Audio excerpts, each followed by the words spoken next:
வணக்கம் ஃப்ரெண்ட்ஸ். இன்றைக்கி நம்ம மிஷின் எம்ப்ராய்டரியில் என்ன டிசைன் பார்க்குறோம். இங்கே பார்த்தீங்கன்னா அவங்க கொடுத்துருக்கிறது வந்து நல்ல டார்க் கலர். இந்த கலரில் நேவி ப்ளூ தான் காம்பினேஷன். ஸோ அதில் தான் எனக்கு எம்ப்ராய்டரி வேணும் அப்படின்னு அவங்க கேட்டிருந்தாங்க. இப்போ பார்த்தீங்கன்னா இது வந்து காப்பர் ஜரி. இந்த காப்பர் ஜரிக்கு நான் என்ன பண்ணேன்னா ஜரி ஒர்க்கில் இந்த சென்டர் நெக்கில் இந்த சென்டரில் மட்டும் ஜரி கொடுத்துருக்கேன். மற்றது ஃபுல்லாகவே அவங்க கேட்டது எனக்கு நேவி ப்ளூவில் தான் டிசைன் வேணும். ஸோ இந்த நெக் வந்து இப்படி தாங்க வரும். இப்படி தான் இருக்குது. இது சென்டரில் வந்து ஒரு சின்ன ஃப்ளவர் போடணும்.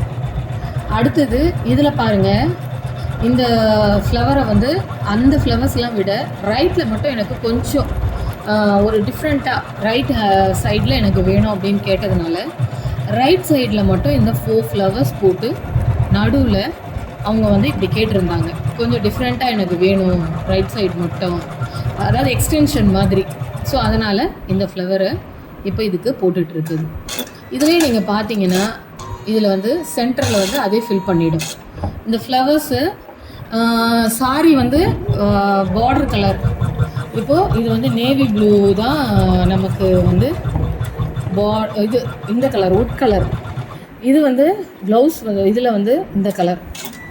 ஸோ உள் கலரை தான் நம்ம ப்ளவுஸுக்கு கொடுக்குறோம். இப்போ இது இந்த வேலையை முடிச்சிருச்சு.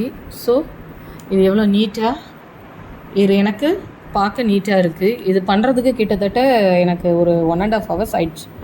பிகாஸ் ஃபுல்லாகவே நல்ல பட்டன் ஹோல் ஸ்டிச் மாதிரி ஃபில்லிங் ஸ்டிச்சிங்க.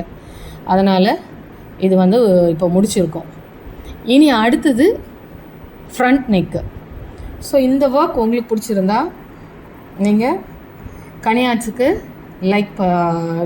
சப்ஸ்கிரைப் பண்ணுங்கள், லைக் பண்ணுங்கள், ஷேர் பண்ணுங்கள். கனியாட்ஸுக்கு மறக்காமல் சப்ஸ்கிரைப் பண்ணுங்கள். Bye friends.